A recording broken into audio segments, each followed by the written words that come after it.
Give thanks to Allah for the moon and the stars. Praise Him all day for what is and what was. Take hold of your iman. Don't give in to shaitan. Assalamu alaikum wa rahmatullahi wa barakatuh. C'est un live que j'attends depuis très longtemps. Djibril, je te laisse monter, Inch'Allah, demander à participer. Tu as la caméra en bas. Bon, ce soir, on va parler de la finance islamique. J'en parle par moment en live ou en contenu. Assalamu alaikum wa rahmatullahi wa barakatuh, Djibril. Wa alaykoum salam wa rahmatullah. Rachid, comment vas-tu? Ça va, alhamdoulilah, et toi? Très très bien. Très content d'être là. Et je suis content que tu sois là.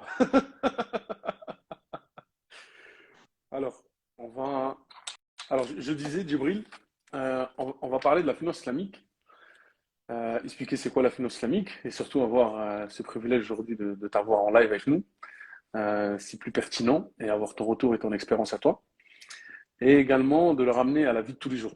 C'est comment que ça marche, qu'est-ce que c'est, et voilà, d'où ça vient, etc. Et ensuite, si vous voulez bien, on va laisser d'abord le frère Djibril se présenter, nous présenter un peu c'est quoi la finance islamique, et au fur et à mesure, Inch'Allah, on répondra à vos questions. Ça te va, Djibril? Oui, parfait.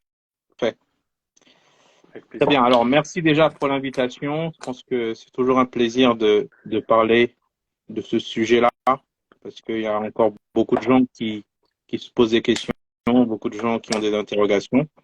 Donc, moi, je suis Djibril Ndoye. Je suis, alors, on va dire informaticien de formation initiale. Je travaille beaucoup dans tout ce qui est transformation digitale, mais également j'ai une casquette où donc j'ai fait beaucoup de recherches sur la finance islamique depuis bientôt une dizaine d'années. Et donc j'ai fait des recherches qui ont été publiées à travers un ouvrage qui s'appelle Finance islamique en Europe, donc qui est disponible en plusieurs langues et qui permet en fait à, on va dire, un musulman qui n'est pas aguerri, spécialiste du domaine, de comprendre les bases avec un vocabulaire relativement simple. Donc, qu'est-ce que la finance islamique en termes de type de service, de typologie de service, hein, pourquoi on parle de finance islamique en comparaison à la finance conventionnelle, de finance éthique, et également, on va dire, un panorama de ce qui se fait en Europe sur ce domaine, donc en termes de produits et services. Donc voilà, je suis aujourd'hui là pour vraiment répondre à des questions de base sur beaucoup de sujets, que ce soit des sujets de fond en termes de typologie de service, pourquoi ça fonctionne de cette manière, ou en termes de type de produits qui sont disponibles sur le marché. Voilà, c'est vraiment un plaisir d'être là. J'ai envie de dire que pour les personnes qui nous écoutent, on est vraiment sur une finance qui est très simple à comprendre, malgré que beaucoup de gens veuillent la rendre compliquée. Donc, si tu permets, je peux commencer l'explication. Avec grand plaisir. Tout de Tu suite. m'as spolié parce que je voulais parler de ton livre à la fin, parce que moi-même, je l'ai acheté. Mais Ouais. c'est très bien que tu en aies parlé dès le début. D'accord, super. Alors, ce que je dis, c'est que lorsqu'on parle de finance islamique, la première réaction que les gens ont est de dire pourquoi la finance serait islamique et pas catholique et pas juive ou autre. D'accord? Pourquoi on donne ce vocable de finance islamique? En réalité, la réponse, elle est de dire que c'est avant tout une finance éthique. D'accord? C'est-à-dire qu'aujourd'hui, l'éthique n'appartient pas qu'à l'islam. Hein, il y a aujourd'hui beaucoup d'autres religions ou bien même de principes de vie où l'éthique est au centre de ces croyances-là. Donc le respect de l'humain, le respect de la justice, et l'islam en fait partie. Mais également dans la religion catholique, dans la religion juive, l'éthique est parfois au centre des relations humaines, au centre des transactions.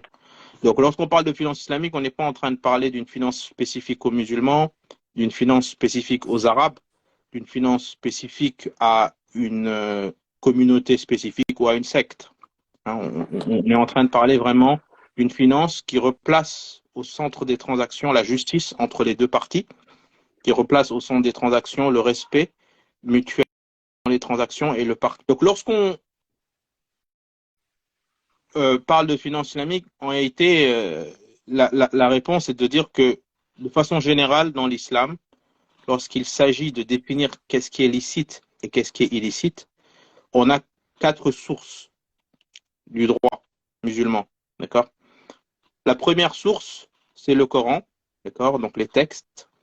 Et là, c'est la source principale. Lorsque dans les textes, on a vraiment des versets explicites qui interdisent une chose, ça devient une règle de facto. Ensuite, on a la deuxième source, qui est en réalité la tradition prophétique, sunna, qu'on retrouve à travers les hadiths, et qui sont en réalité tous les propos qui ont été proférés par le prophète sallallahu alayhi wa sallam, mais également on va dire, les choses qui ont été approuvées ou qui ont été faites en sa présence et qu'il n'a pas désapprouvé. D'accord? Donc on parle de cela sunna. Donc si dans une question juridique, on n'a pas de réponse immédiate dans le Coran, alors on va regarder dans la sunna et on regarde les hadiths, et donc les jurisconsultes vont voir quelle est la chaîne de transmission du hadith, etc., jusqu'à pouvoir prouver que ça, c'est une règle de base.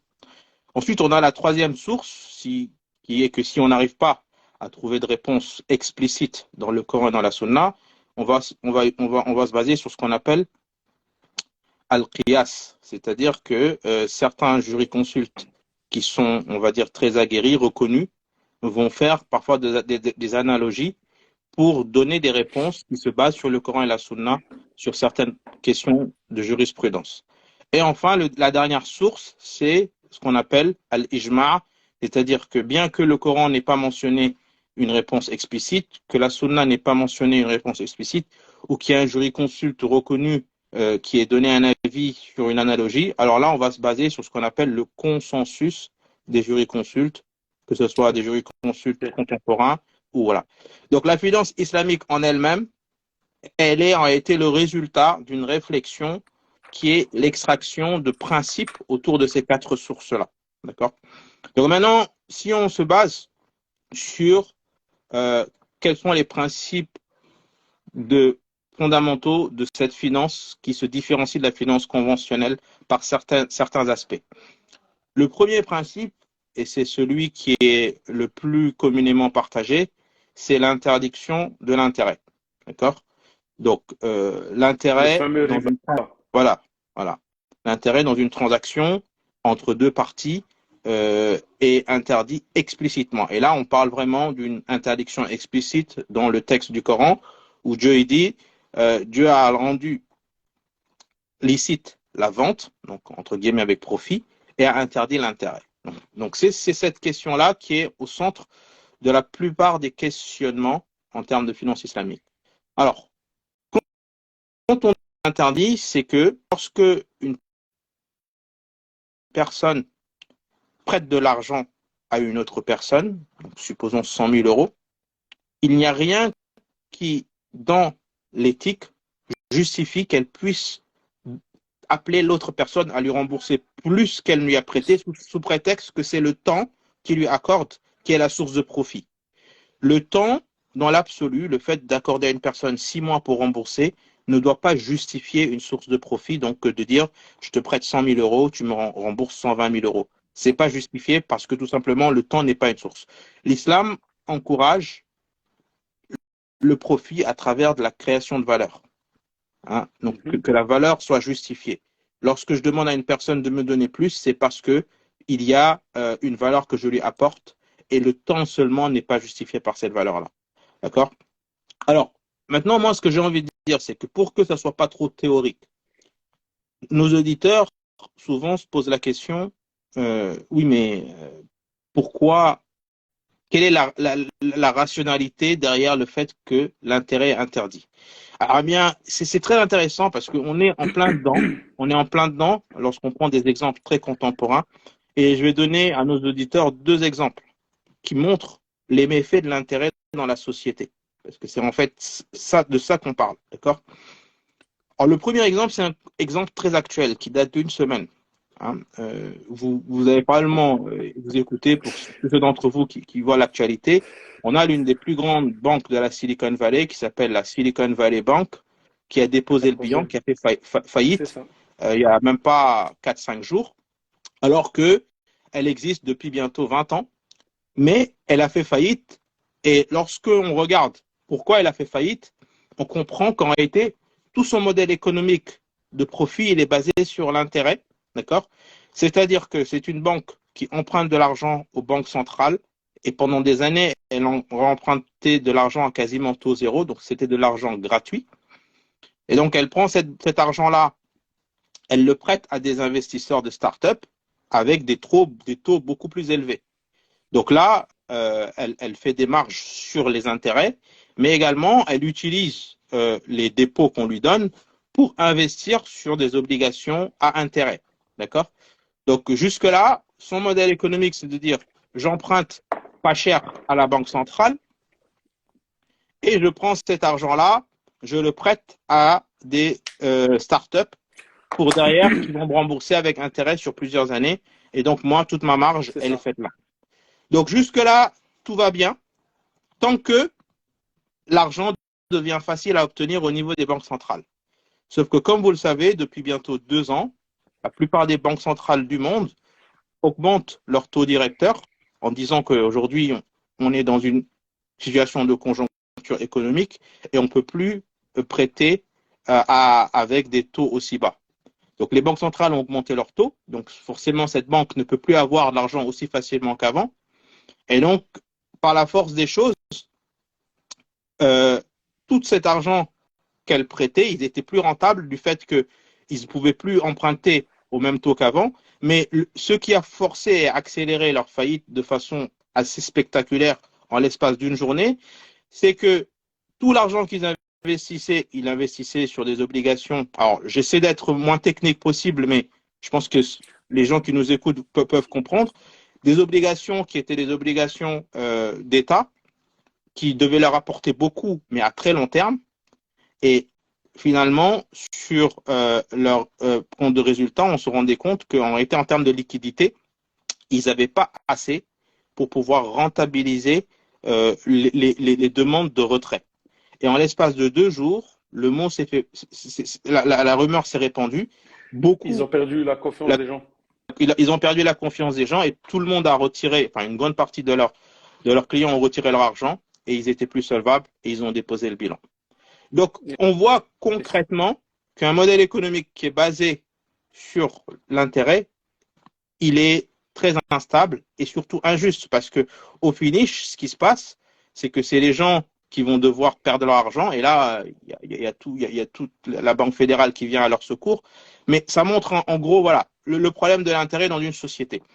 L'autre exemple que je donne, c'est l'exemple qui est l'exemple de la crise des subprimes en 2008, qui est une crise qui a affecté la terre entière, toutes les économies du monde, et c'est parti tout simplement d'une, on va dire, exagération dans le fait de donner des prêts à intérêt à des individus qui n'étaient pas solvables aux États-Unis.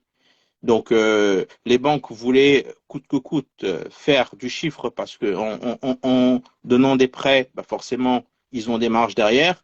Mais sauf que derrière, ce risque d'insolvabilité de leurs clients, ils le faisaient protéger par des assurances. Et ces assurances elles-mêmes prenaient ce risque-là et les mettaient en produits financiers sur les marchés, sur la bourse. Cercle vicieux. Un cercle vicieux. Il a créé un cercle vicieux.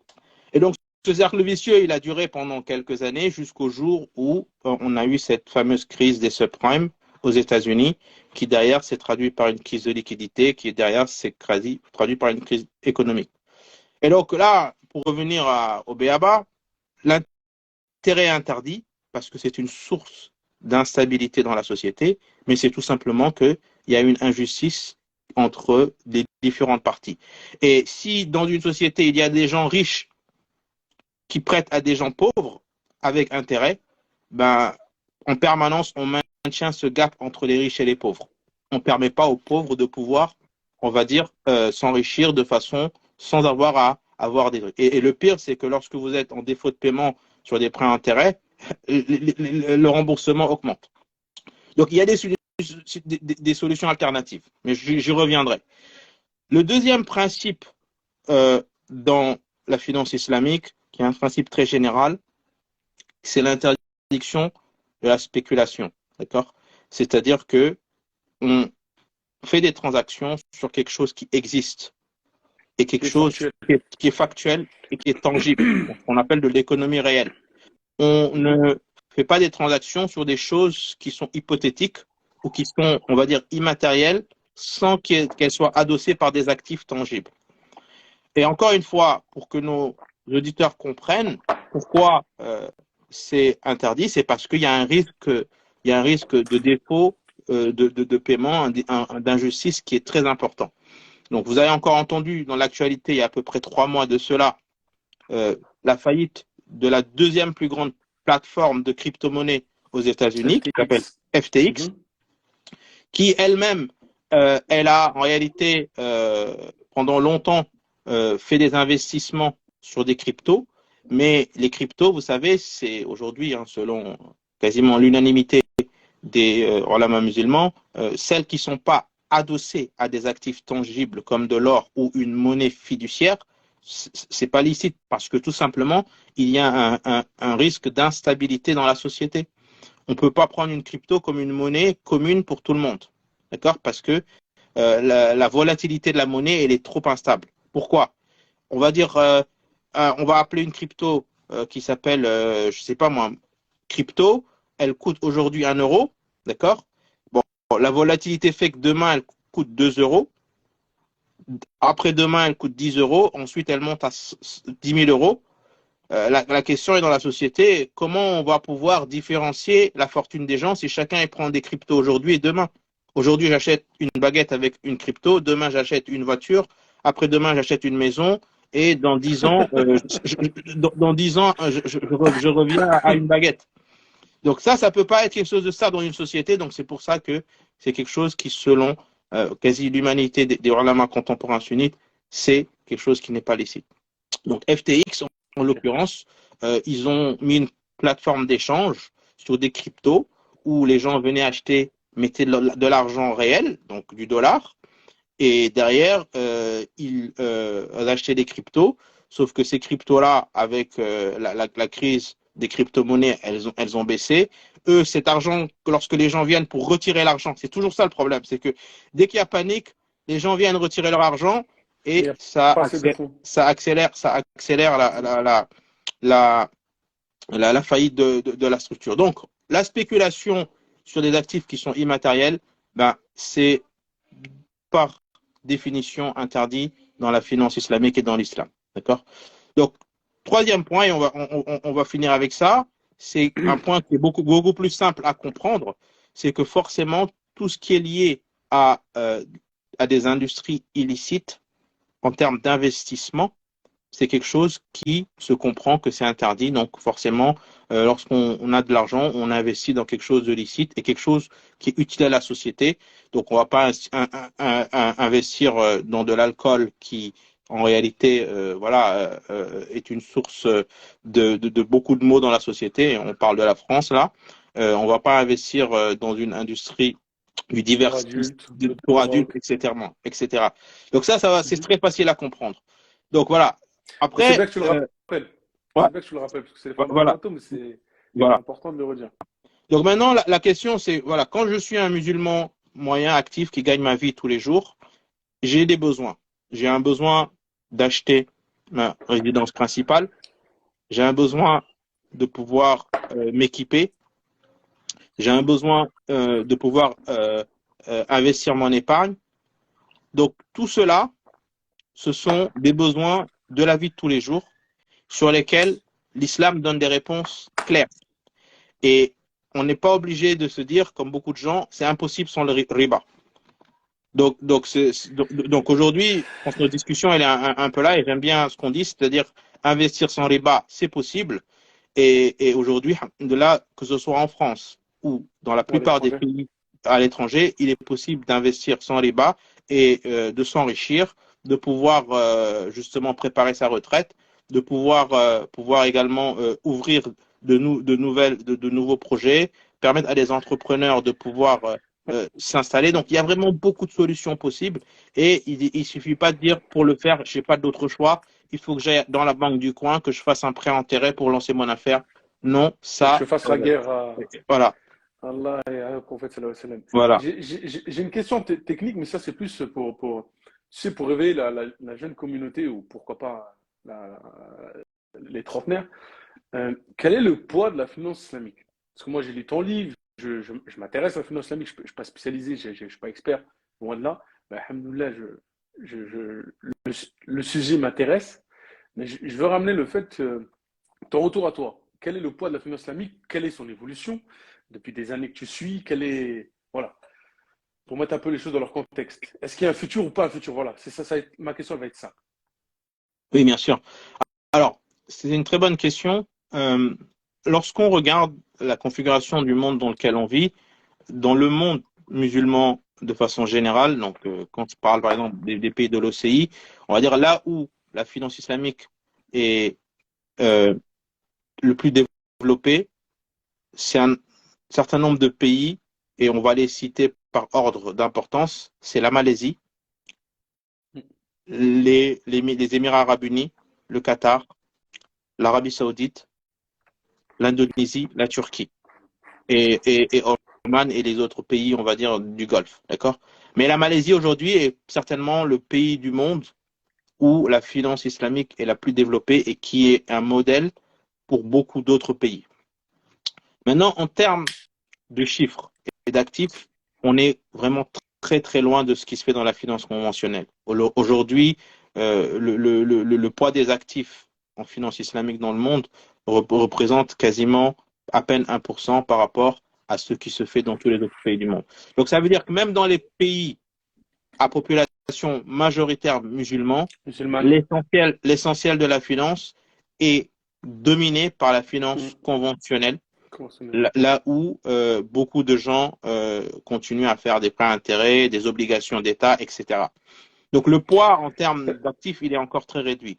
Maintenant, la note positive, c'est que quand même, depuis bientôt une dizaine d'années, ça augmente, hein, d'une dizaine, quinzaine de pourcents. Ça ralentit un peu par an, voilà, par an. An. Par an, ça a ralenti un peu avec le Covid, parce que ça, c'était un problème global, systémique. Mais on va dire qu'aujourd'hui, alhamdoulilah, ça augmente. Il y a quand même une évolution de l'industrie. Il y a un écosystème qui s'est créé. Il y a beaucoup maintenant de leaders qui se réunissent pour essayer de pouvoir augmenter un peu le nombre de services et de produits qui sont générés. Et ce que j'ai envie de dire, c'est que, en fait, il y a juste du bon sens et une équité à avoir. C'est ce qu'on appelle de l'inclusion financière. Aujourd'hui, on vit dans un monde avec à peu près 8 milliards d'habitants. On est à peu près 1,8 milliard de citoyens du monde de confession musulmane.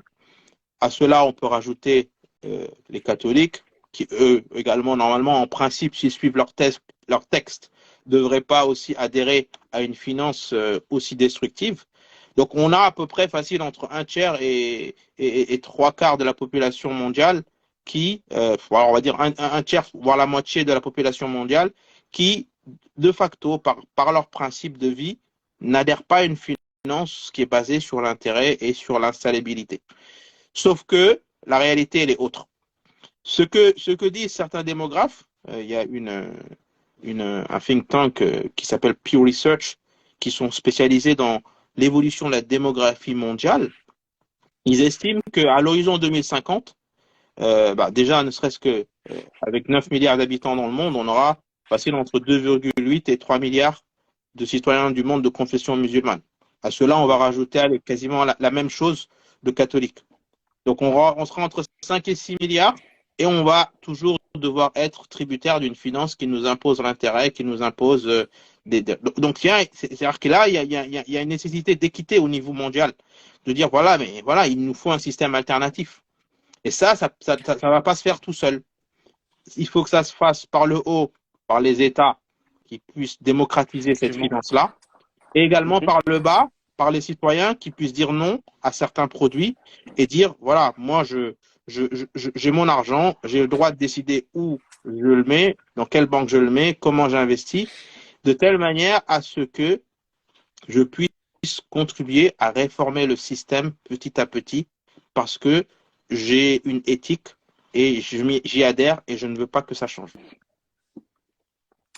Et il y a un point où je voulais te ramener. En Europe, quelle est la place de la finance islamique? Donc, on a parlé au niveau mondial. Là, en Europe et en France, on sait que on va dire que les anglo-saxons sont beaucoup plus avancés que nous, mais la France, elle est au niveau. Parce qu'aujourd'hui, nous, on est en France. Donc, on va parler de notre situation en France. D'accord. Quelle est la situation? Donc en France, pendant très longtemps, on va dire que c'était un désert en termes de produits et services euh, en adhésion avec les principes de la finance islamique jusqu'au début des années 2000. Ensuite, il y a eu un premier mouvement avec beaucoup de frères et de gens très actifs pour, on va dire, et je parle là par exemple de l'AIDIM, qui était une association qui sensibilisait un peu la communauté musulmane sur les principes de la finance islamique. Mais malgré cela, en termes de produits et services, il n'y avait rien. D'accord? Il a fallu la crise de 2008 pour qu'il y ait un choc économique où les économies des pays des pays européens et en l'occurrence la France, avaient besoin d'attirer des capitaux. Et là où il y avait le plus de capitaux, c'était les capitaux, c'était les fonds souverains dans les pays du Golfe. Donc ça a poussé un peu l'État français à justement être beaucoup plus volontariste, beaucoup plus proactif pour attirer ces capitaux-là et par la même occasion aussi de permettre un certain nombre de produits. Et c'est depuis 2010, avec cette directive fiscale, qui permet d'acheter sa maison avec la Murabaha, donc une banque en France aujourd'hui peut, peut financer un bien selon les principes de la finance islamique et ça marche très bien depuis maintenant 13 ans. D'accord? Maintenant, il y a eu malheureusement beaucoup d'initiatives qui ont été avortées parce que il y a eu entre-temps des volontés politiques opposées à cela. Donc, je parle du gouvernement Sarkozy et même ceux qui ont suivi, c'est que ça n'a pas été une priorité. Et il y a une droitisation, on va dire, de la politique en France qui a dit attention, tout ce qui est finance islamique. Et pour preuve, il y avait à l'époque un site qui était un site gouvernemental qui s'appelait financeislamique.gouv.fr qui a tout simplement été supprimé. D'accord? Donc, Là, il y a une rubrique dans économie.gouv. Voilà. Il y a une rubrique sur la finance islamique, mais non, mais là, à l'époque, il y avait vraiment un site financeislamique.gouv.fr et qui était là pour justement comment, et il y avait eu une étude donc, par Paris Europlace, comment attirer 100 milliards pour l'économie française, en quelques mots. Donc ça a duré pendant un an et demi, 2 ans, et après, lorsque le président Sarkozy est venu et son gouvernement, les choses ont changé, et c'est parti à la poubelle. Alors après, il y a eu beaucoup d'initiatives en interne pour pouvoir promouvoir le fait qu'il y ait des banques islamiques en France, sauf que le problème, c'est un problème de compétitivité. Si vous prenez des banques des pays du Golfe qui doivent venir ouvrir une banque en France, la concurrence elle est déjà très grande parce qu'il y a beaucoup de banques en France, mais on va dire que l'administratif n'est pas facile et pour derrière être, on va dire, avoir des profits sur du long terme, c'était pas évident. Et donc c'est ce qui fait qu'aujourd'hui il y a un attentisme, il y a une hésitation où de gros investisseurs qui souhaiteraient venir en France ouvrir une banque de ce type-là sont réticents parce que également les gouvernements ne les aident pas trop. Donc voilà, c'est à peu près l'état des lieux. Cela n'empêche que maintenant, alhamdoulilah, il y a quand même la possibilité pour le citoyen moyen de pouvoir, on va dire, acheter sa maison dans le halal avec la murabaha, avec le viager à terme, avec beaucoup d'autres solutions, de pouvoir investir. Il y a, alhamdoulilah, un certain nombre de solutions d'investissement immobilier qui existent. Donc, les choses avancent, mais on n'est pas encore dans l'état où, voilà, c'est un environnement comme en Angleterre où il y a beaucoup d'acteurs. Yes. Je voulais venir avec toi sur un principe, si tu arrives à l'expliquer rapidement. Tu en as parlé sous le terme intérêt. je veux le ramener sur la riba, évidemment, mais dans la vie de tous les jours, c'est quoi la riba? Parce que beaucoup, en fait, je t'apprends rien. T'as des facilités de paiement 10 fois, 30 fois. À un moment, en France, il y avait les intérêts quasiment à 0,3, 0,5. Tu pouvais avoir un crédit pour acheter ta voiture, ta maison, etc. Donc, évidemment, on ne peut pas. Mais c'est quoi la riba dans la vie de tous les jours? Et pour l'esprit très bien, on rentre pas dans le détail, il y en a trois, etc. Si tu veux le faire, fais-le. Mais brièvement, c'est quoi la riba et comment on peut voir que c'est de la riba?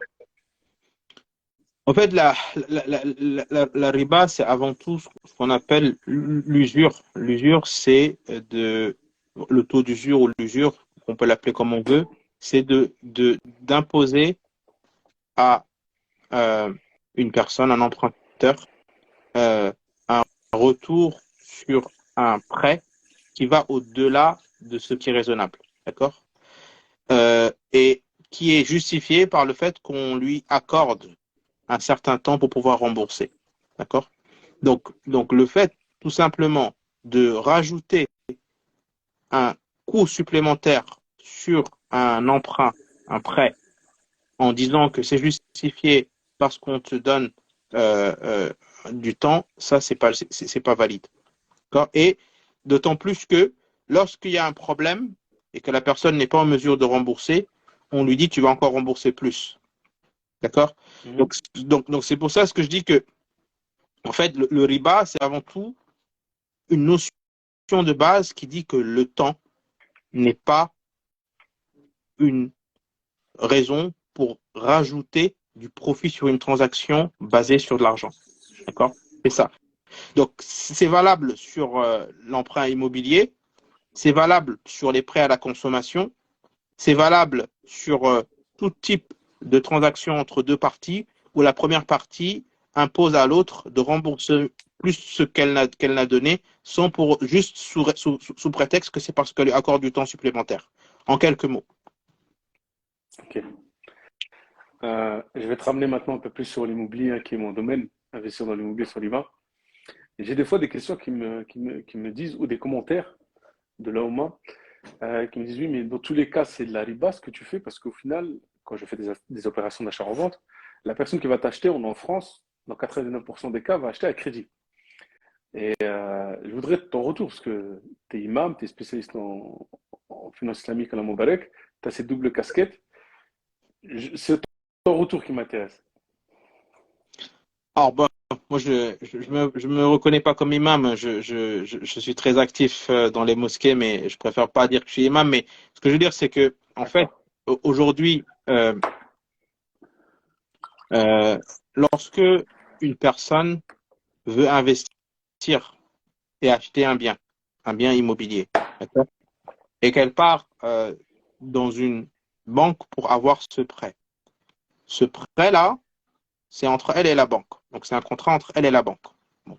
Si toi, demain, tu viens pour les aider à trouver ce bien immobilier, Mhm. il y a un autre contrat entre toi et elle qui est un contrat d'accompagnement dans dans le fait de trouver le bien. Par contre, il n'y a rien qui est toi qui t'engage entre toi et la banque. Tu n'es pas impliqué dans le contrat. Ça, c'est entre elle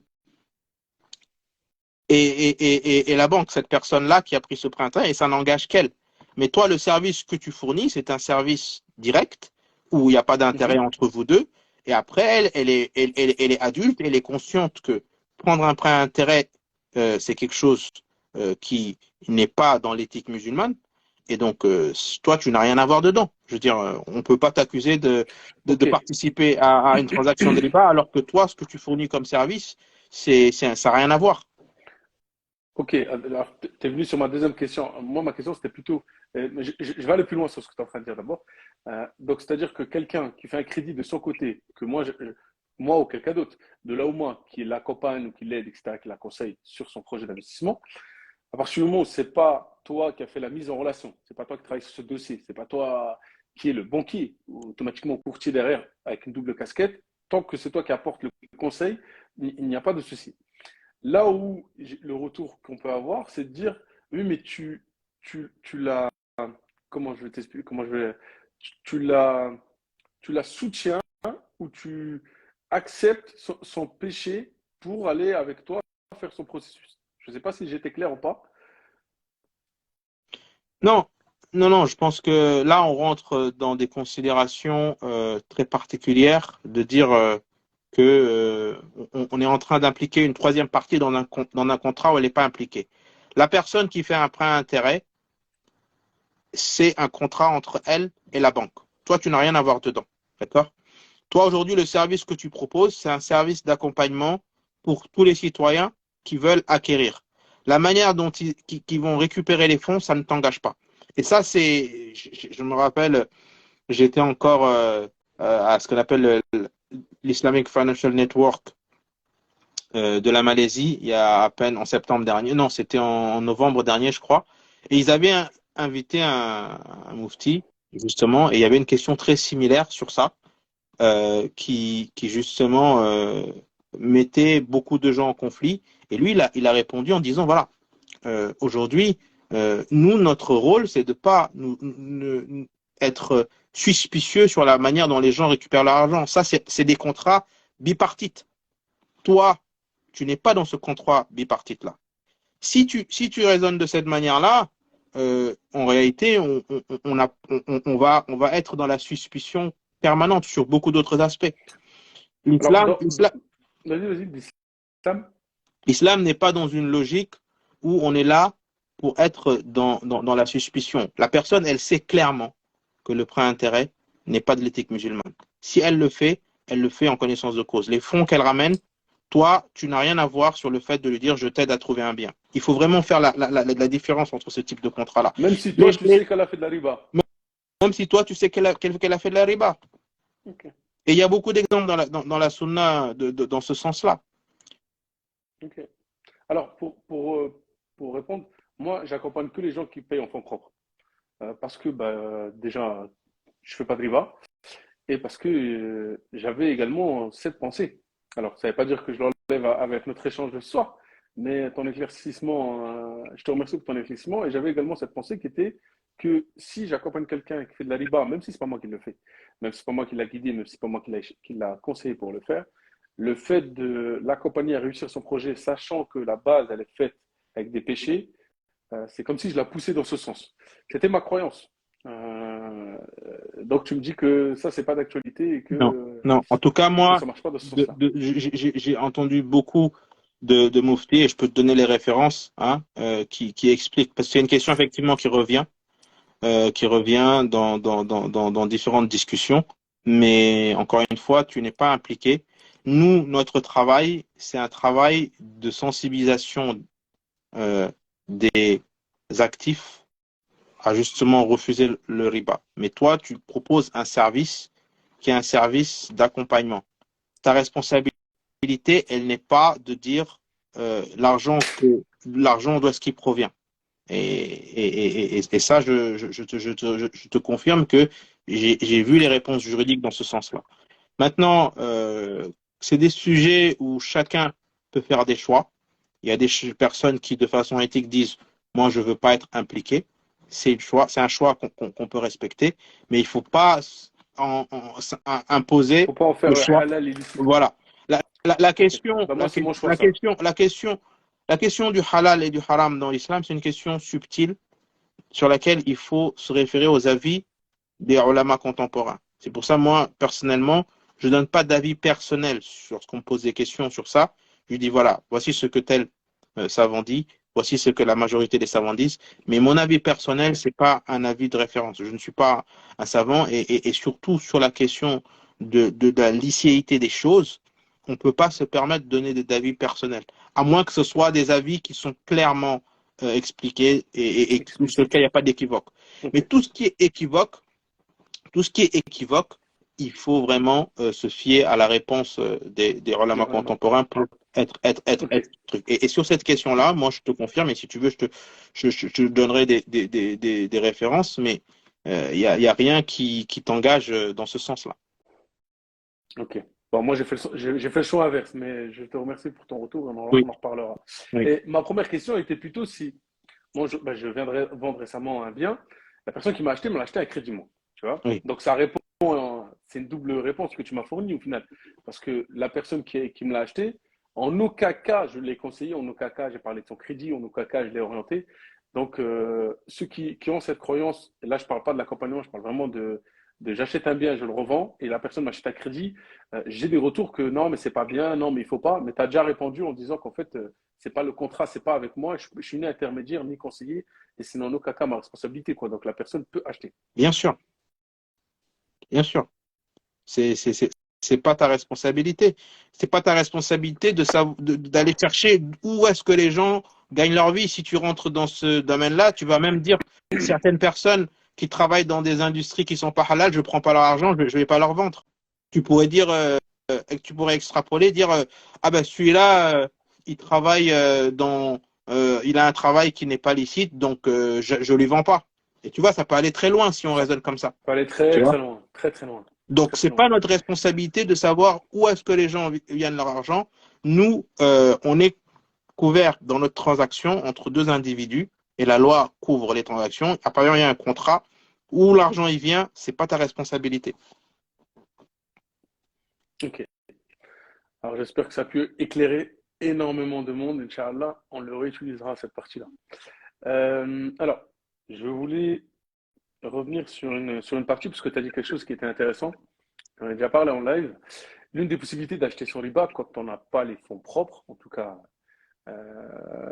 d'autres manières, je ne vais pas parler de tout ce qui est SCPI, etc.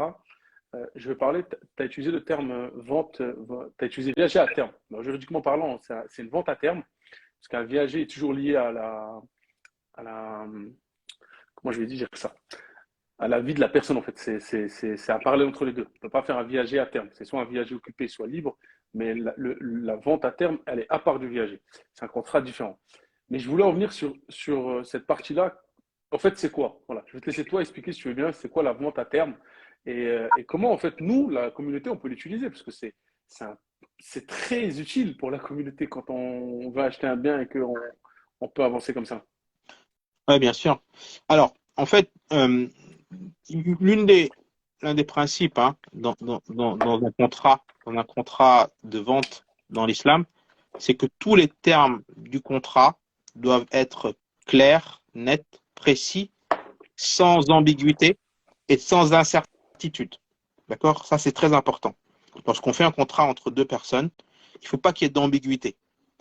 Et la notion de viager de façon générale en France, en Europe, c'est quelque chose qui a vu le jour lorsqu'il y avait, et jusqu'à aujourd'hui, il y a eu beaucoup de personnes âgées qui avaient beaucoup de biens, d'accord, ou qui avaient des biens et qui derrière avaient parfois du mal à pouvoir avoir des rentes régulières et des revenus parce que soit elle était à la retraite et qu'elle avait une retraite pas Ouais, c'est intéressante ou sous-amment parce qu'elle n'avait pas de confortable. retraite parce que l'après-guerre, la retraite, c'était pas quelque chose d'existant. Donc des personnes se sont retrouvées avec des biens immobiliers âgées du troisième âge, 60 ans, 70 ans et plus. Et derrière, on s'est dit, voilà, ben, autant permettre à ces personnes-là d'avoir des entrées régulières tous les mois, sachant qu'elles n'ont peut-être pas d'héritier, donc derrière, elles vont pouvoir céder leurs biens sous un contrat. Et donc, c'est comme ça que le viager est né. Donc, une personne âgée va dire, très bien, on va faire un contrat, vous me donnez une avance, donc Le bouquet. le bouquet, et derrière, tous les mois, vous me donnez 500, 600, 700 euros, et le jour où je meurs, eh bien, la maison vous appartient. Donc, c'est comme ça que le viager fonctionne. Sauf que, encore une fois, dans ce type de contrat, c'est pas des contrats où tout est clair. Il y a une grande part d'incertitude parce que la mort d'une personne, elle est inconnue. Donc, ça peut même créer des situations très inconfortables où la personne qui a acheté le bien va souhaiter que la personne qui lui a vendu meure le plus tôt possible. Et ça, c'est pas licite, islamiquement parlant. Donc, pour pallier à ce problème-là, le viager peut être licite à la seule et unique condition où on définit la durée de remboursement entre la personne Exact. qui vend et la personne qui achète, et que bien que même si la personne qui vend arrivait à mourir, l'acheteur va devoir toujours rembourser jusqu'à la fin du terme. Du Et contrat. donc, elle va rembourser soit le terme du contrat. Elle va rembourser soit à ses héritiers, soit à une fondation, soit à une tierce personne qui aura été désignée. Mais le contrat doit définir exactement la durée de remboursement et qui est-ce qui, justement, doit recevoir ces fonds-là. Et donc, aujourd'hui, en France, Exact. il existe beaucoup d'offres en viager parce qu'il y a un papy boom. Hein, on a quand même une population française vieillissante. C'est pas pour Exact. rien qu'on veut repousser l'âge de la retraite à 64 ans parce qu'aujourd'hui, il n'y a pas assez de personnes qui cotisent pour les retraités et que donc, si ça continue comme ça, le système va pas tenir. Et quand j'étais la semaine dernière en Angleterre et que je disais que les Français étaient en train de faire la grève parce qu'ils veulent pas aller à la retraite aux 64 ans, ils disent mais nous on est à la retraite aux 65 ans. Dans la plupart des pays d'Europe, bon, je suis pas là pour défendre la retraite à 64 ans ou pas, mais ce que je veux dire c'est que il y a un papy boom, d'accord? Il y a un papy boom en Tu France. vas pas, tu vas pas te faire des amis là. Il y a un papy boom en France qui fait qu'il y a justement des personnes qui ont des biens et qui, pour pouvoir recevoir un peu plus tous les mois, sont prêts à mettre leurs biens en viager. Et dans ces cas-là, il y a la possibilité de négocier justement parce que parfois, ces personnes-là sont même très contentes quand on leur propose des viagers à terme parce que c'est pas toujours facile de trouver un acheteur en viager. Donc, quand vous voulez acheter à viager, vous pouvez négocier avec le vendeur en disant, moi, dans mon éthique, je ne peux pas me satisfaire d'un contrat qui se termine à votre mort. Il y a une partie voilà, qui n'est pas en phase avec mes valeurs. Je vous propose de le faire à terme. Et moi, je connais beaucoup de frères autour de moi qui ont acheté, de sœurs qui ont acheté comme ça. Oui, machallah, oui. Oui, oui. Et je te rejoins complètement, c'est un marché extrêmement porteur, qui est exponentiel. Et alors, la seule contrainte, c'est que beaucoup de viagers sont occupés. Et là, je te rejoins sur le fait que ça se négocie, parce que tu as beaucoup de plateformes spécialisées. Certains sont très bonnes, d'autres non, mais dans tous les cas, le marché est porteur et il faut le transformer en contrat à terme. Et à partir de là, bah, ça rejoint la finance islamique et contractuellement, c'est OK. Oui, Donc, tout est une histoire de négociation. bien sûr. OK, je te remercie pour ton feedback. Si vous avez des questions, les amis, n'hésitez pas. J'ai vu une question. Alors, je vais te la poser. Je vais te la poser. Ma question est que j'entends souvent dire que la finance islamique n'est qu'une arnaque. Alors, je ne sais pas si cette personne parle de Murabaha ou est-ce qu'elle parle de la finance islamique parce que moi, j'entends plutôt l'inverse que la finance islamique. Pourquoi cela se dit et comment se fait-il?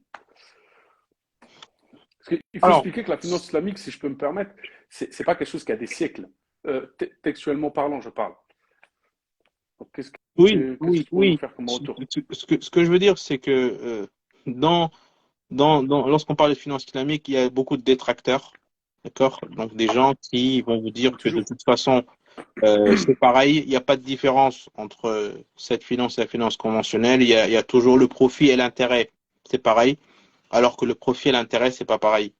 Donc ça, c'est la première des choses. C'est-à-dire que la finance islamique permet la vente avec profit. Donc la personne qui vend ou qui achète va devoir prendre un risque de faire une transaction et la revendre avec profit. Donc tout ce que ça suppose comme risque. Mais également, la finance islamique promeut le partage des risques et des profits.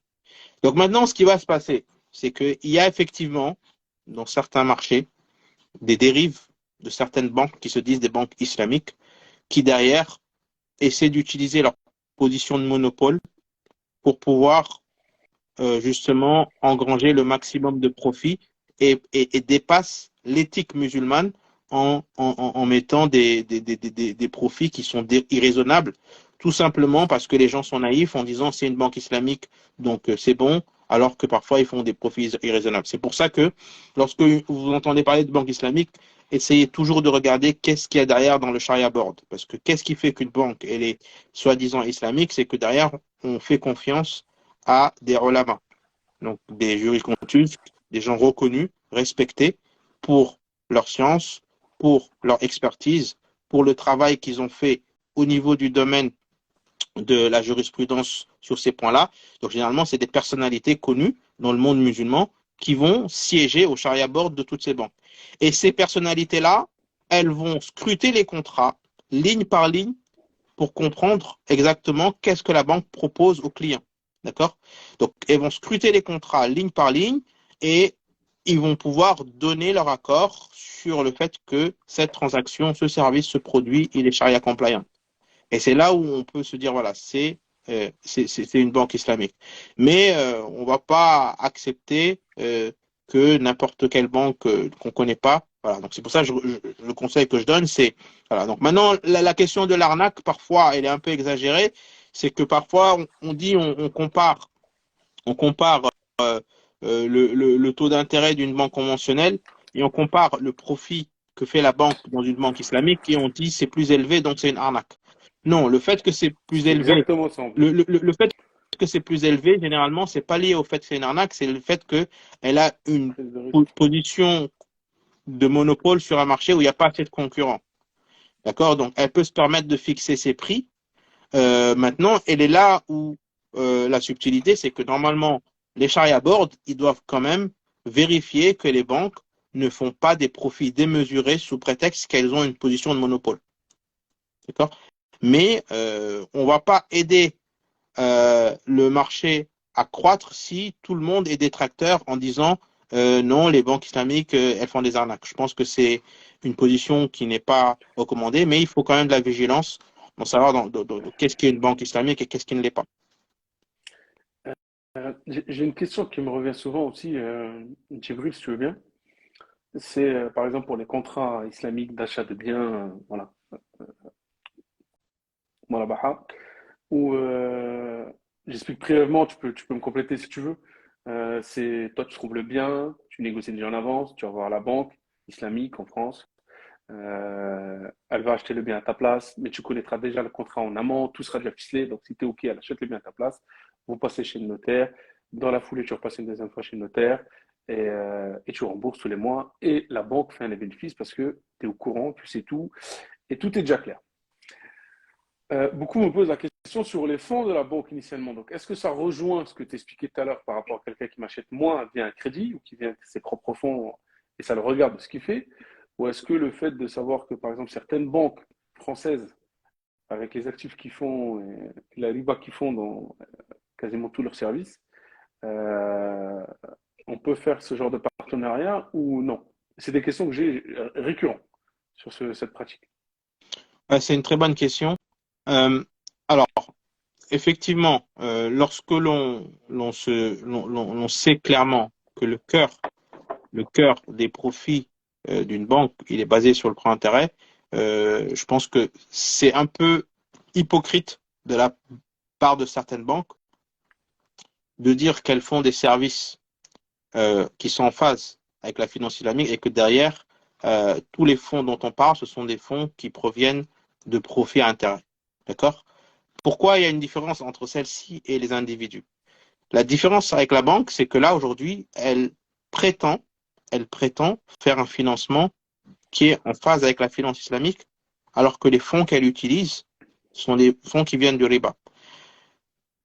Alors, je donne l'exemple de la banque Chabi en France, et je ne fais pas de pub pour la banque Chabi, je pense que c'est juste que ce qu'ils ont proposé lorsqu'ils ont lancé leur service, ils ont proposé justement un service où ils s'engageaient à ce que les fonds qui étaient utilisés pour le financement de la Murabaha, ce sont des fonds différents de fonds qu'ils utilisent pour leur banque conventionnelle et qui ne sont pas des fonds utilisés sur les profits. Et donc, ils ont pris le temps de détailler ça de façon très claire et ça a été validé par le Sharia Board.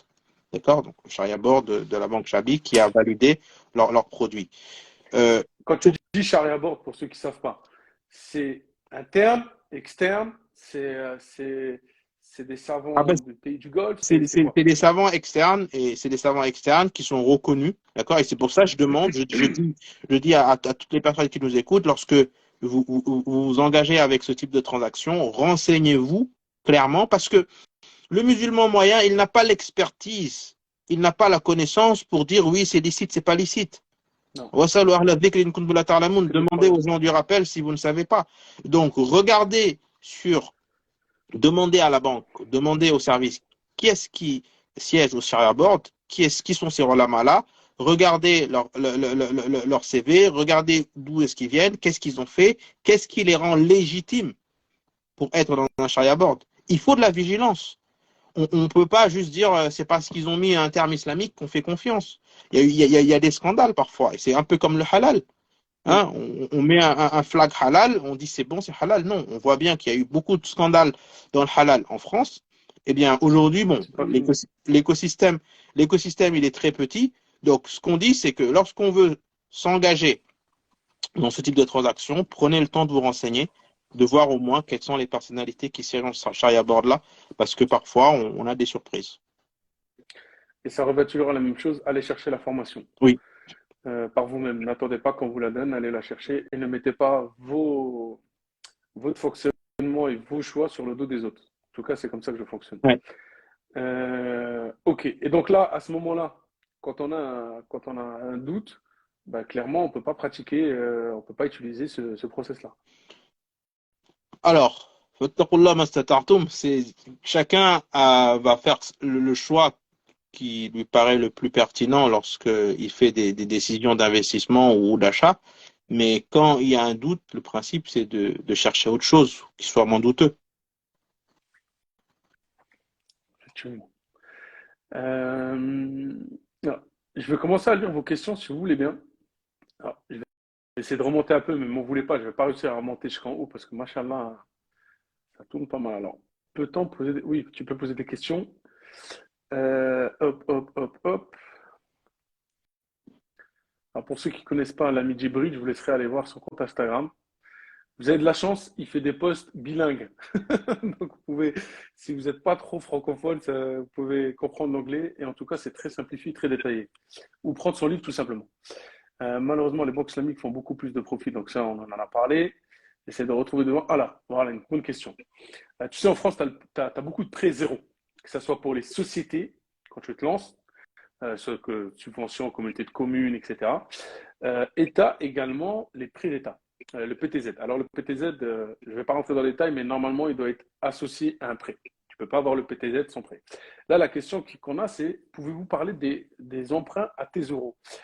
Donc, je ne sais pas si cette Camara Consulting féminin, je ne sais pas si tu parles des prêts, par exemple, liés à l'investissement, entrepreneur, etc., ou est-ce que tu parles des prêts à tes euros on a déjà un numéro au début du live qui sont, par exemple, c'est à la mode en ce moment, il y a un robot cuiseur là, ils font maintenant jusqu'à 30 fois sans frais. Je vais te laisser répondre à cette question et pourquoi pas donner un exemple. Enfin, le principe de dire qu'il n'y a pas de riba, c'est qu'il n'y a pas de coût supplémentaire sur le montant du prêt accordé. Donc, si je dois acheter un robot à 1000 euros et qu'on me dit qu'on me fait 10 mensualités de 100 euros, ça, il n'y a rien d'illicite dans l'islam. D'accord? Donc, faut pas aussi chercher la bête là où elle n'est pas.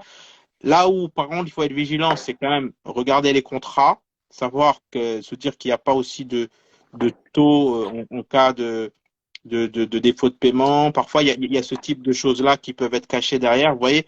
Donc, parfois, on te dit taux zéro, mais derrière, lorsqu'il y a des défauts de paiement, on te dit qu'il va y avoir un taux d'intérêt qui va être appliqué sur le coût principal. Donc, c'est là où, normalement, c'est pas permis. Mais par définition, les prêts à taux zéro, aujourd'hui, selon la majorité des ulama, et donc, parce que c'est juste du bon sens, ils sont licites. Maintenant, il n'y a pas aujourd'hui de comité qui va scruter tous les contrats de prêt à taux zéro. Et là, c'est à chaque personne de prendre le temps de regarder qu'est-ce qui se cache derrière ce prêt à taux zéro. Parce qu'il y a des gens qui sont très sournois, qui derrière vont vous dire c'est du prêt à taux zéro, mais derrière, il y a des petits Il y a astérix des petites qui lignes. vont et des petites lignes. Et il faut être vigilant et sournois. Mais sur le principe lui-même, il n'y a pas de problème. Et je vais aller plus loin. Quand tu as, je prends l'exemple encore une fois de ce robot, donc tu achètes ce robot, sauf que quand tu veux l'acheter 10 fois, 20 fois, derrière, en fait, tu as un contrat avec un service de crédit. Tu vois? Je n'ai pas envie de citer de nom, mais tu as un service de crédit reconnu en France, que ce soit un logo rouge ou le petit bonhomme vert, qui derrière, lui, te signe un contrat où tu dois donner tes fiches de paye, tes pièces d'identité, etc. Est-ce que le fait que tu signes un contrat avec un organisme qui fait de la riba, c'est possible. Ou si dans le contrat, à partir du moment où dans le contrat, il n'y a rien écrit, pénalité, etc., on peut y aller ou pas. Ça, c'est pour la petite utilité, pour voir si on peut aller plus loin quand il y a ça ou pas du tout. Oui, c'est-à-dire que aujourd'hui, lorsque on fait un contrat avec une partie, même si elle, c'est un organisme de crédit, mais qu'elle te fait un crédit à taux zéro, rien t'empêche de prendre ce crédit-là. Parce que Ok, c'est pas son argent que tu prends, c'est son produit que tu prends. D'accord? Parce que généralement, les prêts à taux zéro, c'est surtout sur le financement d'un bien. D'accord? On est généralement, il y a même des concessionnaires qui l'ont fait après la crise de subprime. Il y avait beaucoup de concessionnaires parce qu'il y avait une crise au niveau de la vente de voitures neuves. La plupart des concessionnaires, ils vous faisaient des crédits à taux zéro, mais vraiment taux zéro, où voici le prix affiché de la voiture, on vous permet de l'acheter sur 7-8 ans avec des mensualités fixes. Donc sur ce point-là, il y a pas de problème. ok, Mais comme ok. je dis, la vigilance veut que il faut rien signer sans avoir pris le temps de lire ou de demander à des personnes qui s'y connaissent de lire parce que les contrats ne sont pas revus par des charia boards. D'accord? Donc, dans ce cas-là, sachant que on veut bien faire confiance à des institutions, mais il faut quand même se poser la question sur tous les termes du contrat, voir à quoi correspond tel ou tel, et parfois on peut avoir des surprises, une petite ligne en expliquant, voilà. Et ça, il faut demander de clarifier. D'accord. Bah, je te remercie. Il y a une personne qui nous dit, on parlait le fait de ne pas rester responsable quand quelqu'un fait un crédit qui va t'acheter le bien ou prendre un de mes services, par exemple d'accompagnement ou autre. C'est pas ma responsabilité le fait qu'il ait fait un crédit. Et là, quelqu'un nous met, donc c'est le même cas qu'un banquier. Il fait ce que son boulot, il fait que son boulot, mais à la fin, il touche que son salaire. Le contrat est signé entre la personne et la banque et non avec le banquier. Donc je pense que cette personne voulait nous affirmer que le banquier n'était pas responsable en fait de travailler dans un truc à riba. Donc je ne sais pas si on peut apporter, je ne sais pas. Si je peux, Enfin, la question, je l'ai pas très bien comprise, c'est moi aussi, j'ai pas très bien est-ce compris. qu'une personne peut travailler dans une banque qui fait du riba, c'est ça? Bah, je pense que c'est ça. Ou est-ce que c'est normal parce qu'en fait, c'est pas lui qui signe, c'est pas sa personne en soi, c'est plutôt une entité qui fait. Et donc, il n'est pas responsable en fait. On dit, de Oui, mais ce que je peux comprendre de ce qu'elle essaie de dire. d'une certaine manière, il contribue justement à perpétrer cette pratique-là. D'accord? Il contribue à perpétrer cette pratique-là. Ce que l'on souhaite, ce que l'on souhaite dans notre société, et moi je parle de société de façon globale, hein, indépendamment, c'est une société de justice, une société équitable.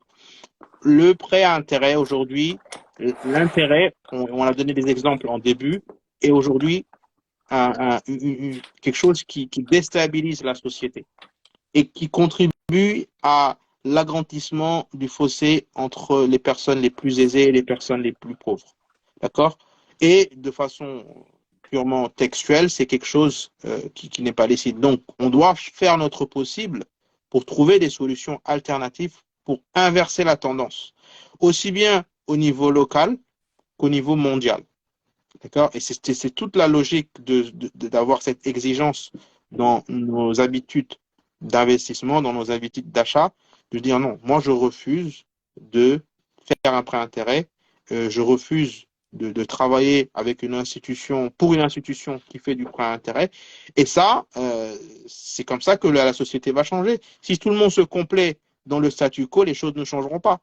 On est Et d'accord. il y a une règle fondamentale en économie, c'est la règle de l'offre et de la demande. La règle de l'offre et de la demande, c'est qu'aujourd'hui, dans un marché, lorsque des acteurs voient qu'il y a une grande demande de services, ils vont s'aligner, ils vont faire tout leur possible pour pouvoir répondre à cette demande et gagner des parts de marché. Si aujourd'hui, les musulmans de France, les musulmans d'Europe et toutes les personnes qui adhèrent à une finance plus éthique, ils se mobilisent Ouais. pour pouvoir dire J'allais dire, il doit. non, non, eh bien, les choses vont changer. Et vous allez être surpris de voir qu'il y a beaucoup de gens qui ne sont pas de confession musulmane, mais qui, aujourd'hui, sont des militants d'une finance beaucoup plus éthique, qui combattent un peu l'hégémonie des banques, et c'est super profits qu'ils font sur le dos des citoyens moyens, avec que ce soit. Non, pour moi, il y a un travail à faire dans ce sens-là. Je suis d'accord avec toi. On a des gens, nous, en accompagnement, qui ne sont pas de la communauté et c'est juste qu'ils ne veulent pas utiliser la banque. Voilà. Alors, j'ai un salam alaikum salam. S'il vous plaît, l'achat avec le principe du Murabaha en France est valide. Donc, on en a déjà parlé, sachant qu'on paye des mensualités. Donc, je ne veux pas apporter de complément, on en a déjà parlé. Donc, Oui. la personne, je laisserai regarder le replay, Inch'Allah. Je vais regarder dans la petite bulle s'il y a d'autres questions. Donc, n'hésitez pas, profitez-en. Euh, hop. Alors, j'ai une question, je pense que ça parle de trading là. C'est-à-dire placer 1000 euros et avoir en instantané 200 euros de plus-value. Il s'agit d'un placement dans des actions, mais sans connaître la nature des entreprises. Essayez d'être clair dans vos questions, là au moins, s'il vous plaît. Alors, je ne sais pas si c'était plutôt. C'est un robot, est-ce que c'est. Je ne sais pas. Je ne comprends pas trop la question, donc. Alors, c'est bien parce qu'en fait, il y a une question qui est aussi, qui revient souvent, qui est liée à l'investissement en En bourse bourse. sur des sociétés, voilà, Alors, cette question-là, elle est très importante dans le sens où Sur la bourse. est-ce qu'on peut déjà investir en bourse? Là, concernant cette réponse, il y a deux avis au niveau de Ralama. Il y a un avis minoritaire qui est un peu catégorique, qui dit on ne peut pas investir dans une société qui a fait ne serait-ce que 1% de prêt à intérêt pour se financer. D'accord? Donc ça, c'est un avis qui est minoritaire, qui est à l'opposé de l'avis majoritaire de la plupart des ulama qui dit oui, on peut le faire, parce que c'est un principe de maslaha, d'intérêt général, et qu'aujourd'hui, le contexte dans lequel nous vivons fait que c'est quasiment très impossible de voir une société aujourd'hui, à l'époque où on vit, qui se finance sans ça. Sauf qu'ils ont mis des seuils. D'accord? Ils ont mis des seuils sur le taux d'endettement de cette société-là, où la capitalisation avec de l'intérêt ne doit pas dépasser un seuil entre 30 et 33%. Et ça, c'est un consensus des ulama. D'accord? Donc, ça veut dire qu'aujourd'hui, on peut investir sur beaucoup de sociétés qui, de par la nature de leur industrie, qui est une nature licite, donc dans la tech, Évidemment. dans la santé. Donc, effectivement, on ne peut pas investir dans une société qui travaille dans un domaine illicite vis-à-vis de l'islam. Donc, ça c'est du bon sens. Mais toutes les autres sociétés dans lesquelles on essaie de créer des produits et des services utiles aux gens, et donc il y en a beaucoup. Et si aujourd'hui on est en mesure de faire ce livre sur Instagram avec des personnes qui nous suivent, c'est que derrière il y a quand même des produits qui sont utiles à la Ummah. D'accord? C'est pas anodin. Donc nous on utilise aujourd'hui la nouvelle technologie pour nos besoins. Donc, on doit également être en mesure de contribuer à développer ça. Que ce soit, par exemple, pour le Covid. On a tous souffert du Covid. Le fait d'investir dans une société qui développe des vaccins pour éradiquer le Covid, ou bien des médicaments ou des traitements pour pouvoir aider les gens, c'est du bon sens. Donc, il n'y a aucun mal à investir. Donc, le consensus, c'est de dire il y a la possibilité d'investir en bourse, d'investir dans les sociétés, même si une partie de leur capitalisation se fait avec des prêts à intérêt, mais il y a un seuil. Et c'est pour ça qu'aujourd'hui, il y a beaucoup de sites spécialisés qui vous donnent la liste de toutes les sociétés dans lesquelles vous pouvez investir, avec derrière des sharia boards, donc des ulama, qui scrutent les comptes de résultats de ces sociétés-là, qui vous disent oui, cette société vous pouvez parce que elle n'a pas dépassé les seuils, non, cette société vous pouvez pas parce qu'elle a dépassé les seuils. Et donc là également, il y a un certain nombre, moi j'ai des posts en ce sens-là qui vous montrent un certain nombre de sites qui vous donnent la possibilité de voir. Ceux qui par contre investissent sur des fonds qui sont des fonds opaques, où on va justement donner l'argent à un fonds et le fonds va investir. Là par contre c'est risqué parce qu'on ne sait pas exactement où est-ce que le fonds investit. Donc généralement, il y a beaucoup d'index dans les places financières où vous pouvez voir quels sont les différents types de titres qui sont disponibles. Il y a des index Sharia compliant que vous pouvez voir, que ce soit au niveau du Nasdaq ou du Dow Jones, que vous pouvez voir aussi sur les bourses en Asie, du Sud que vous pouvez voir aussi sur les bourses dans les pays du Golfe. Donc ça, c'est quelque chose qui peut vous aider. Et parfois, il y a des sociétés spécialisées de conseil aussi qui font que ça, qui vous aident à investir votre argent en bourse sur des valeurs qui sont des valeurs en phase avec la finance islamique par rapport à un certain nombre de règles. Ben, merci pour ton feedback. Est-ce que les robots de trading, c'est licite en islam? Est-ce que Tu sais, les... tu as des robots, les robots de trading, c'est des robots, tu mets 1000, 5000, tu mets ce que tu veux. En fait, c'est le robot qui fait à ta place. Alors, le gros inconvénient de ces robots-là, effectivement, je suis pas un spécialiste, mais comme tu viens de le dire, c'est comme les fonds, c'est qu'en fait, ça mise sur tout et n'importe quoi. C'est une histoire d'algorithme. Et c'est pas toi qui fais, c'est pas toi qui gère. Et il n'y a pas d'effort de ta part. Donc, bon, je vois dans quel, Non, tu vois dans quel sens je vais y aller, mais je te clairement, laisse donner ton clairement, feedback. lorsqu'on n'a pas de transparence dans la cible des investissements, on ne peut pas prendre le risque. Et aujourd'hui, il y a beaucoup de fintech qui commencent à naître, parce qu'aujourd'hui, machallah, beaucoup de fintech qui commencent à naître, donc qui font ce qu'on appelle les robots advisors, qui sont spécialisés dans l'investissement sur des valeurs, on va dire, en finance islamique. D'accord? Donc ça, aujourd'hui, c'est possible. Il y a des fintechs qui le font et qui, eux, justement, se basent sur ça. Mais c'est encore au premier balbutiement parce que les robots advisors, ils existent dans beaucoup de boîtes d'investissement qui ne sont pas des boîtes dont le cœur de métier, c'est la finance islamique.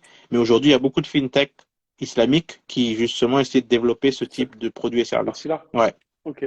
Parce que Et c'est encore une on a fois, des, c'est la force de l'intelligence artificielle qu'on essaie d'utiliser pour pouvoir détecter les valeurs qui sont plus à même de pouvoir rapporter, on va dire, des profits sur le moyen et long terme sur la base de l'historique, d'accord, et sur l'industrie. Donc aujourd'hui, il y a des boîtes qui développent un peu cette intelligence-là pour y arriver. d'accord. Euh, Restons sur la bourse.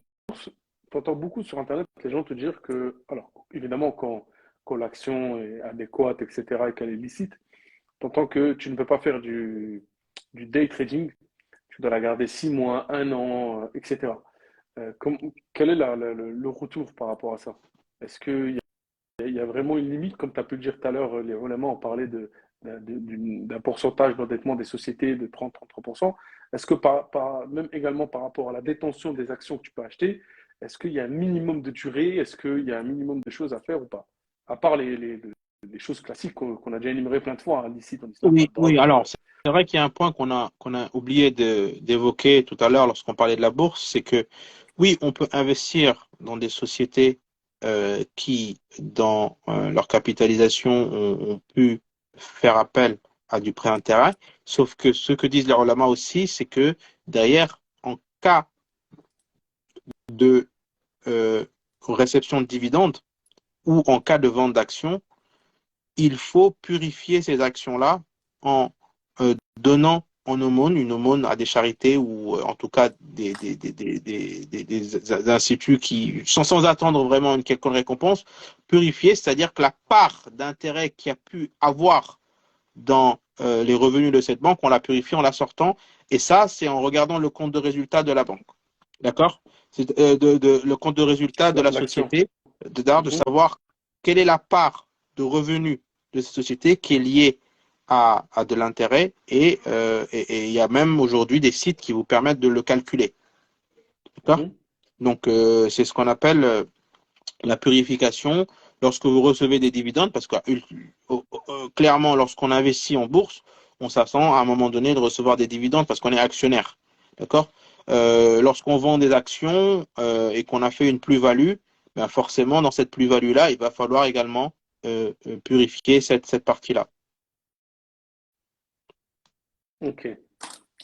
Et par rapport à l'islam, est-ce qu'il y a une date qu'il faut garder les actions?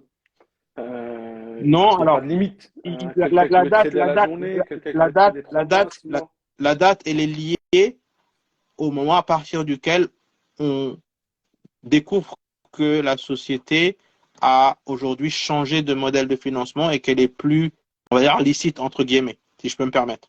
C'est-à-dire que tant que la société a aujourd'hui un fonctionnement où elle ne dépasse pas ce taux de 30% là, d'accord, en termes de financement par rapport à ces actifs, aujourd'hui, on considère dans le consensus qu'on peut toujours continuer à investir. Mais si on découvre 2-3 ans après avoir investi que la société finalement aujourd'hui elle a changé de pratique et qu'elle n'est plus licite, ce qu'ils recommandent et ce qu'ils disent dans la main, c'est qu'il faut vendre ces actions-là, enlever cette part-là et récupérer son capital parce qu'il y a non, voilà. Encore Ok. une fois, c'est des domaines où aujourd'hui les ulamas se focalisent pour comprendre parce qu'on est parfois dans des fonctionnements très complexes et il y a beaucoup de nouvelles pratiques qui naissent qui demandent beaucoup d'ijtihad. Donc l'ijtihad, c'est quoi? C'est de dire que il y a des situations qui n'ont pas été au temps du prophète sallam, qui sont nouvelles, qui sont contemporaines, sur lesquelles on découvre la situation et là, ce sont des jurisconsultes qui vont se pencher sur la question, essayer de comprendre quels sont les tenants et aboutissants des transactions, comment ça fonctionne, voir les faces cachées aussi, parce que parfois il y a des faces cachées, et sur la base de ces éléments, ils vont formuler des réponses. Ok. Et là, aujourd'hui, moi, j'achète une action. Parce que ma question, c'était plutôt dans le fait d'acheter et de vendre des actions. De trading très rapide, journalier à la semaine, un truc. Et beaucoup te disent que c'est de la spéculation, c'est selon encore une fois combien tu investis, etc. Tu peux jouer sur le cours de la société. Bref, est-ce que ça, on peut faire ça? Est-ce qu'on peut faire de l'achat-revente très rapide d'actions ou pas du tout? Alors, l'achat-revente d'actions, il est possible à partir du moment où on détient les actions que l'on vend. Donc, en islam, on ne peut pas vendre ce qu'on ne détient On pas. n'a pas. D'accord? Exactement. Là où il y a un problème, c'est que parfois, il y a des situations où des gens font de la spéculation dans une période de temps très courte, achètent des actions, avant même que les actions leur soient attribuées, parce que parfois il y a un délai mécanique. Et aujourd'hui, c'est même beaucoup plus flagrant parce que parfois, il faut entre 3 jours entre l'instant où on achète une action et l'instant où elle nous est vraiment attribuée en tant qu'actionnaire et qu'on la Mhm. revend avant de l'avoir reçue. On ne peut pas vendre quelque chose qu'on n'a pas reçu. Sauf que parfois, il y a des systèmes qui le permettent. Donc, dans ce cas-là, ce n'est pas possible. D'accord? Donc, les brokers qui permettent ce type de transaction du day trading là, il faut de dire que dans la plupart des cas, une action, lorsqu'on l'achète, on ne l'a pas tout de suite. Il y Ok. a il y a un système mécanique où la banque doit, enfin la société va être avisée sur le fait qu'un tel a acheté telle action, donc elle va devoir être enregistrée comme actionnaire et il y a un délai parfois pour pouvoir avoir clairement cette action-là. Et donc, ce qui se passe, c'est que dans certains brokers, on revend l'action avant même qu'elle nous soit attribuée. Et donc là, par contre, c'est pas licite parce que c'est un principe où forcément on peut pas vendre une action qu'on ne détient pas. Ok. On fait un petit tour d'horizon encore rapidement si tu as 2 minutes. On nous a parlé de leasing. Est-ce que le leasing, c'est licite? Le leasing de voiture. Oui, alors pareil, là, encore une fois, dans le Parce que c'est large, principe, le hein. leasing, c'est très large, d'accord? C'est un peu comme ce qu'on disait tout à l'heure, c'est que les contrats, ils vont différer d'un concessionnaire à l'autre. Dans Mhm. l'absolu, une voiture où on vous dit qu'on vous la vend avec un prix fixe et que vous allez la garder pendant un certain temps. Alors, en fait, il y a deux options. Il y a deux options. Lorsqu'on prend, en France, il y a la location-vente et la location avec option d'achat. D'accord? Donc, la location-vente, à partir du moment où le prix de la vente est défini dans le contrat et que Le derrière, prix final. et que derrière, il ne change pas au cours du contrat et que c'est clair, tous les termes du contrat sont explicitement marqués, il n'y a pas de problème. Dans la location avec option d'achat, c'est pareil, sauf qu'il ne faut pas qu'il y ait d'incertitude sur le prix final de l'achat. Il faut que tout soit clair. Et c'est là où parfois il y a problème dans les contrats de LOA, c'est que cette partie-là, elle n'est pas toujours claire, elle est recalculée en fonction de différents paramètres.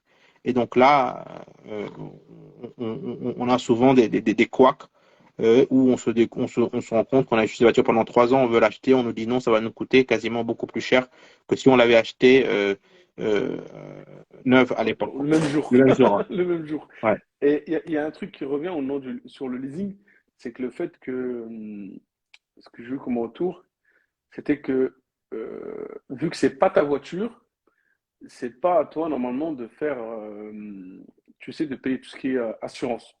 Alors c'est un peu ambigu parce que j'essaie de comprendre le retour des gens. Que normalement, vu que c'était pas ta voiture, vu que tu la loues, tout ce qui est assurance, tu le payes pas toi. Après, il y a des contrats selon l'entretien du véhicule. Est-ce que les pneus, tu les changes toi? Est-ce que c'est la concession, etc. Mais que, en fait, de principe, vu qu'elle n'est pas à toi, que tu la loues, normalement, tu dois n'avoir aucun frais à part le consommable, le gasoil, l'essence ou l'électricité pour qu'elle roule. Et certains disent que vu qu'il y a ça dans certains contrats, ce n'est pas licite, vu que ce n'est pas ton véhicule. Oui, effectivement, C'est des ça questions que fait, j'ai, ça. ça fait partie des règles dans le leasing. C'est un peu comme, en fait, lorsqu'on loue un appartement. D'accord? Donc, lorsqu'on loue un appartement, généralement, le propriétaire va vous demander quand même une assurance. Ça, c'est lié à la nature du contrat. Mais s'il y a des réparations à faire, généralement, c'est le propriétaire qui les fait. On est d'accord? Et c'est la même chose avec Mhm. la voiture. Donc, avec la voiture, lorsque on loue une voiture en leasing, lorsqu'il y a un problème, ben, c'est le propriétaire qui est censé. Alors maintenant, s'il y a un accident et que nous, on est fautif, ça, c'est une autre chose. D'accord? Ça, c'est là où parfois l'assurance rentre en jeu. Mais ça, c'est important. D'ailleurs, on n'a pas parlé de l'assurance islamique, le takaful, par rapport à l'assurance commerciale. C'est un sujet qu'on veut parler rapidement. Mais ce qu'il faut retenir ici, c'est que le leasing d'une voiture, c'est un peu comme la location d'un appartement. D'accord? Donc, on loue un F3, on y habite, on paie tous les mois un loyer. D'accord? Et derrière, lorsqu'il y a des réparations, ce que veut la loi, c'est que c'est le propriétaire qui répare. C'est pas le locataire. D'accord? Et aujourd'hui, dans la plupart des contrats de leasing chez les concessionnaires, ça marche comme ça. C'est-à-dire que c'est le concessionnaire qui va vous faire la maintenance, c'est le concessionnaire qui va réparer la voiture en cas de petits soucis.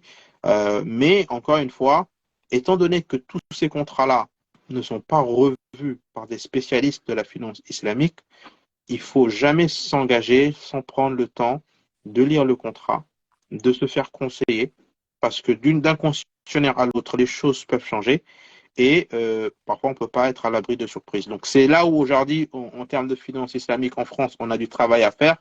C'est qu'aujourd'hui, autant il y a des brokers qui ont des partenariats avec des banques pour le financement Murabaha, aujourd'hui, il y a très peu de partenariats pour tout ce qui concerne le leasing auto. D'accord? C'est un domaine encore qui est inexistant même.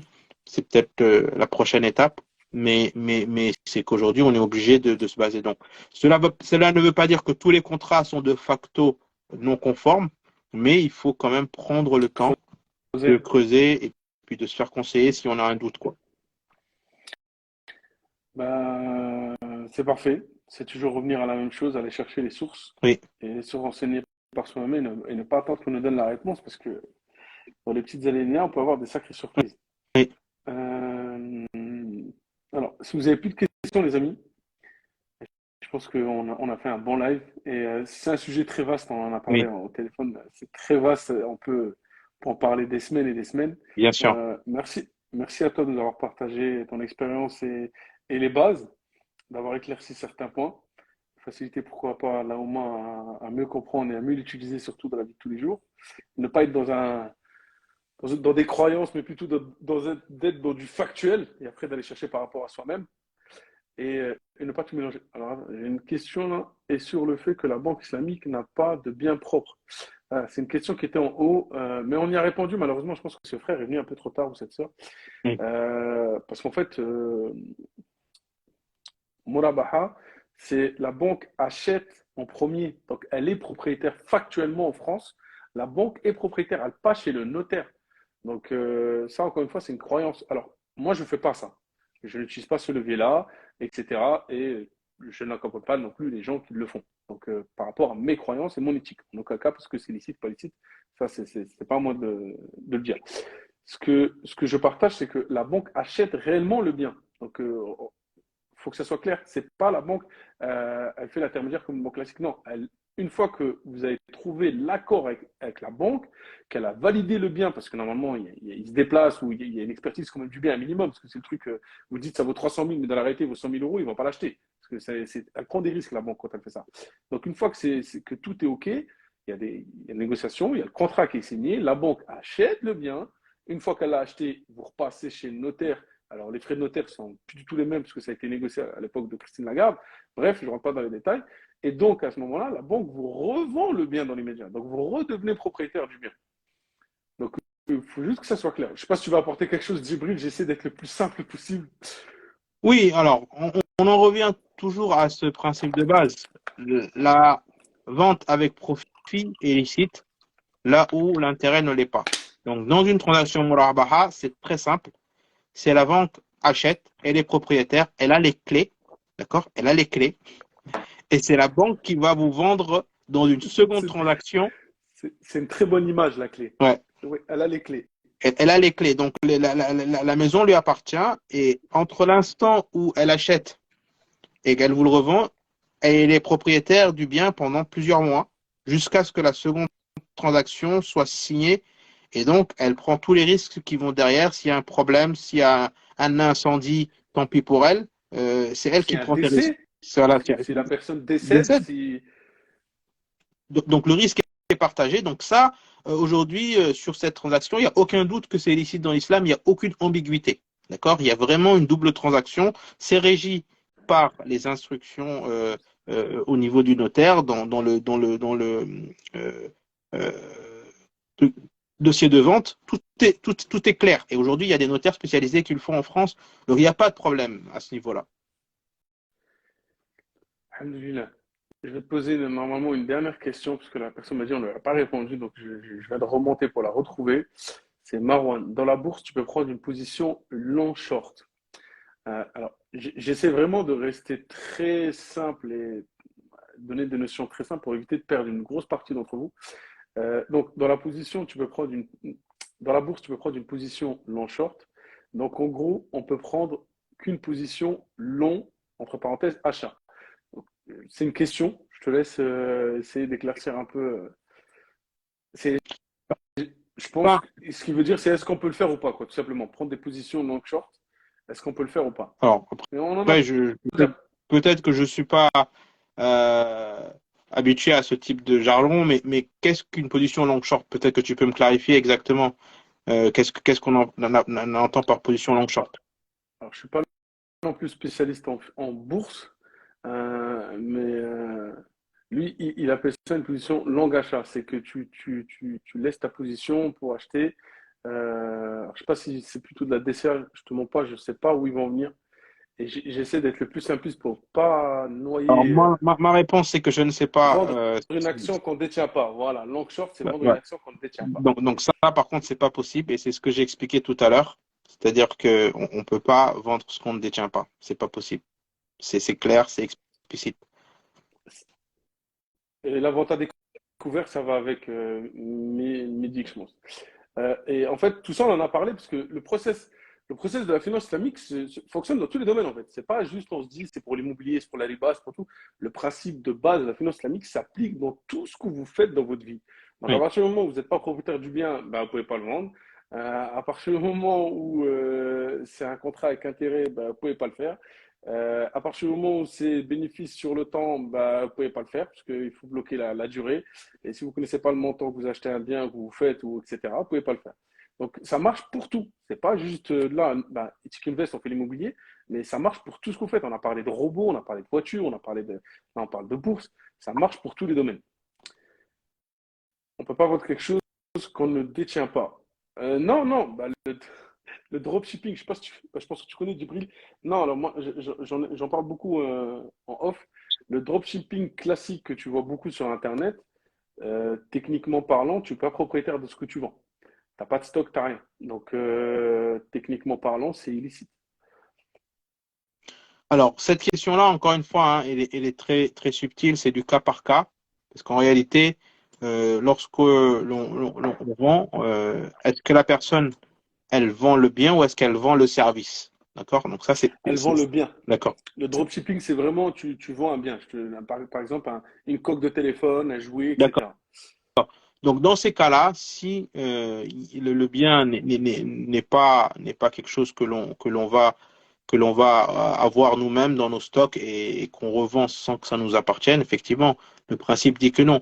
Mais ce que je veux dire, c'est qu'il y a dans certaines situations où la personne, parce que la question c'est, et ça c'est une question de base, c'est qu'on ne peut pas s'enrichir sans valeur justifiée. D'accord? C'est un peu ça en fait. Et l'intérêt en fait partie. D'accord? Si on n'arrive pas, si on n'est pas en train de donner un service à valeur ajoutée dans une transaction, c'est un enrichissement illicite. D'accord? Si maintenant le service, c'est un service à valeur ajoutée, où là on est en train vraiment de faire une transaction où ce que nous on apporte, c'est quelque chose que les clients ne peuvent pas avoir, là dans ces cas-là, c'est justifié d'avoir une marge dessus. Donc c'est parfois ce qu'on appelle un middleman. D'accord? Mais on ne prétend pas vendre un bien, on prétend vendre un service. Et donc, elle est là la subtilité. Ok. Donc, quand tu vends un service, c'est bon, mais quand tu vends un bien matériel que tu n'as pas stocké, que tu n'as pas acheté, ça ne marche pas parce que tu ne le détiens Voilà, pas. c'est ça. Ok. Donc, par exemple, on va prendre le cas des infopreneurs. Une formation, un service, tu peux le vendre, même si tu es en cours de préparation, etc. Alors que un outil, j'ai n'importe quoi, un mètre, par exemple, on va rester dans l'immobilier, un mètre que tu n'as pas encore acheté, que tu es déjà en train de le vendre avec des offres promotionnelles, ça ne marche pas parce que tu n'as pas de stock, tu ne l'as pas encore. Bien sûr, voilà, c'est ça. Pour faire simple, hein. Ok. Bah écoute, j'ai une question, mais ça parle encore une fois de la Murabaha. Euh, Peut-on louer un bien acheté avec une banque islamique même si on n'a pas fini de payer les mensualités? Le bien nous appartient ou pas encore? On en a déjà parlé du fait que ça nous appartient. Après, est-ce qu'on peut le louer? Je ne sais pas si tu peux apporter une information supplémentaire, Djibril. Aujourd'hui, dans le contrat de Murabaha, en fait, il y a un contrat de vente entre nous et la banque qui stipule clairement qu'à partir du moment où on a signé le contrat, le bien nous appartient. Maintenant, il y a des clauses qui vont définir la médiation qui va avoir lieu en cas de défaut de paiement.